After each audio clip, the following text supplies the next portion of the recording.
Most people don't know that their immune cells are all derived from their bone marrow, inside of their bones. So initially, when these immune cells are born inside of the bone marrow, they are inexperienced. These cells still don't have a personality, they don't have an identity.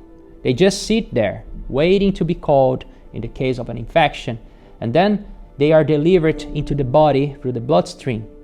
And they go to the school to learn how to fight an infection. So the school is actually where they learn or mature. So the school is a lymphoid organ and the famous spleen or lymph nodes that you hear so many times. They convert themselves into these well-graduated specific subpopulations of immune defense cells. So in each second, specifically during the night period, we produce more than 1 million new white blood cells in this nursery of the immune system.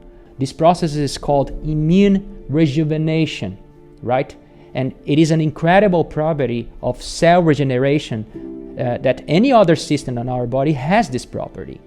So if you want to have immunity, we need to take care of the nursery of baby immune cells, right? And how to do that? Well, first you need to know how it works.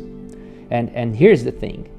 The control of the expansion and differentiation of new immune cells, so to speak, immune rejuvenation, is in the bone marrow is tightly regulated by the central and the peripheral nervous systems. But how does it happen? In order to understand this process, we need to go back to some definitions about the nervous system. And I will focus here only on the sympathetic nervous system. However, some other pathways of the autonomic nervous system, they are used controlled by other structures in the brain. For example, the suprachiasmatic nucleus, which is also our biological clock. So I want to focus here a little bit in the suprachiasmatic nucleus. I will call this SCN to make it easier. So the SCN is part of the hypothalamus, this small structure that we have in the center of our brains. This area of the hypothalamus regulates melatonin secretion in the night by this pineal gland in response to the environmental dark and light cycle in the day. To illustrate this, I will refer to a major publication in the field that described this process actually. This is a publication from Nature, okay? So this was published in Nature in 2008 by Simon Mansferrer and his colleagues.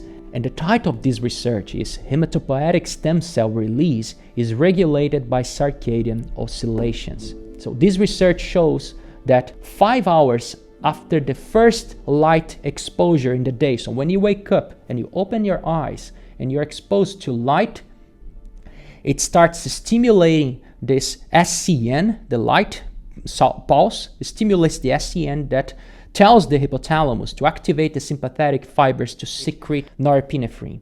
That ultimately stimulates the stromal cells in the bone marrow to start now opening the portals of the bone to unleash the immune cells that were produced during the night.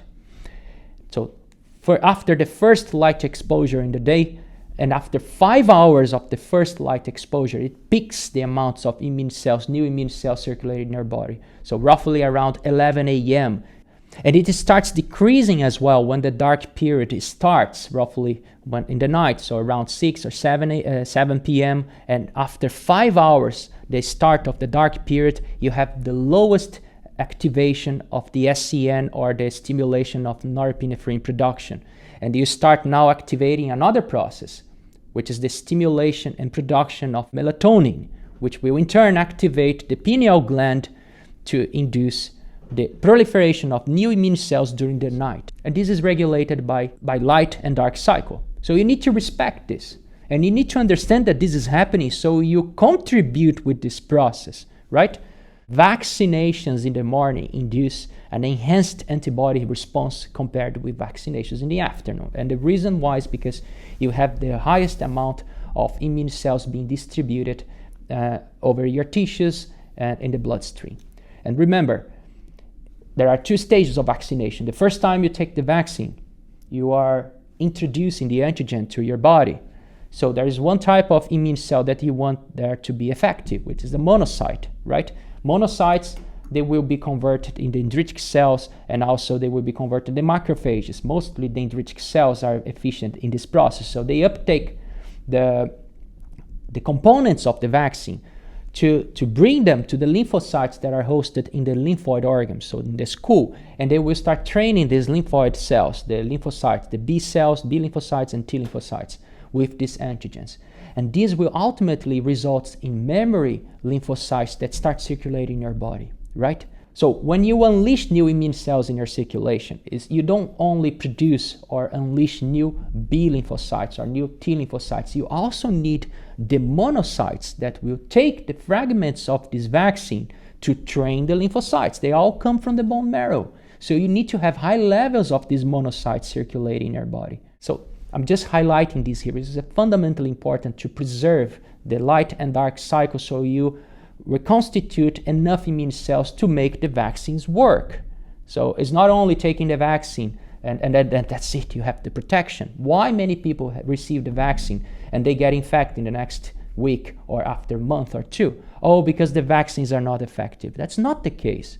It's not because the vaccine were not well produced. It's because there is a process here to be respected. So the vaccine will have an effect. Vaccine will cause the establishment of new memory cells in your body. But if you don't produce every day enough immune cells to activate these memory cells that are already there, so you have 50% of the process already done, but if you don't produce new monocytes to activate them because you didn't sleep well, because you interrupted the light and dark cycle that's happening in your bone marrow, of course you will develop the disease. Of course you get infected. So here comes the first application of today's podcast, which will not orient you to take any medicine or to purchase any medical device. No, it's purely dependent on the decision-making process. It is very clear now from works, some of them, they were made in Finland and elsewhere in the world as well. It is clear that if you want to boost your immunity, you need to respect the 24 hours light and dark cycles. Right? If you really try to make everything that is possible to go to sleep at the time when your bone marrow is empty and needs to be closed now to produce new immune cells, and they're ready to produce them. So roughly around 10 or 11 p.m. that starts this process in the night. The more you can sleep from this point onwards, you give to your bone marrow the potential to inflate with a lot of new progenitor immune cells that can be unleashed in the morning. And it starts around 11 p.m., right? When your melatonin levels produced by the pineal gland are high, and they will pulse the sympathetic fibers of the nervous system to constantly stimulate the bone marrow to generate new immune cells in this process. It's not only given the time in the night so your factory works properly to produce new immune cells, you need already to have the nutrients for that. And when I'm talking about the nutrients, I'm talking about the raw material that will create new immune cells. Remember when I said our bone marrow produces roughly 1 million cells per second in a process that's more effective in the night. So you need like 1 million per second of cell membranes, and cell membranes are made of fat. And you need like all the proteins that constitute this cell. We talk about the receptors that will be activated to start an immune response, or even the poison that the immune cells will secrete to kill the pathogen. They are all proteins. And these proteins are made of amino acids. So imagine in your diet, if you're not eating proteins, how can you produce the proteins that the immune cells will need to use? And they are constituting these proteins during the night when the factory is working. And you also need energy. If you're avoiding carbs, or if you're like in a severe deprivation of carbs, so you need to have energy to make this factory work, so these immune cells will amplify in numbers per second. And if you even sleep well, but you don't have these nutrients or this raw material, how can you produce new immune cells? So be diligent in your diet as well. Make sure you have proper amount of vitamins as well. All the vitamins, there are engines that will work in some particular biochemical process inside of the cell to produce the proteins of the immune response, the cytokines, the chemokines, the interleukins, the receptors of the lymphocytes, of the monocytes, and so forth. So you need vitamins to orient these engines to work properly. Because even if you have all the amino acids, all the fat, all the water and the salt, everything, the nucleosides that will create new DNA, because these cells also are amplifying numbers, so you need new DNA, you need new nucleotides there, it's a different type of chemical. But then you don't have the engines to put this whole thing to work. So you just have for dinner, in a day, you just ate pizza, and then some snacks or chips in the afternoon. So you're literally eating only fat and some carbs, but then it's lacking proper amount of amino acids, you don't have the vitamins, you don't have any source of DNA material that's mostly coming from vegetables. And to make proteins, you need enzymes. And these enzymes or enzymes, they only work in the presence of specific metals that need to be present in your diet, or vitamins. So this is one of the functions of the vitamins. They attach to the enzymes that will create the proteins that your immune system needs to fight a particular infection. So if you don't have enough vitamins, particularly in the perspective of the immune response, of course you use vitamins also for other processes in your body. So that's why you need to have enough. So make sure that you're not only passing one day with a diet like I'm just eating a pizza today. It doesn't include all the nutrients and the needed nutrients to constitute new immune cells. And one immune cell includes a lot of different nutrients. And then after 1 week, you get infected. Oh, but I took the vaccine, or I'm protecting and using masks, wearing masks, but you don't have immunity, right? You don't have enough immune cells to put the vaccine to work or to get the benefit of the vaccination.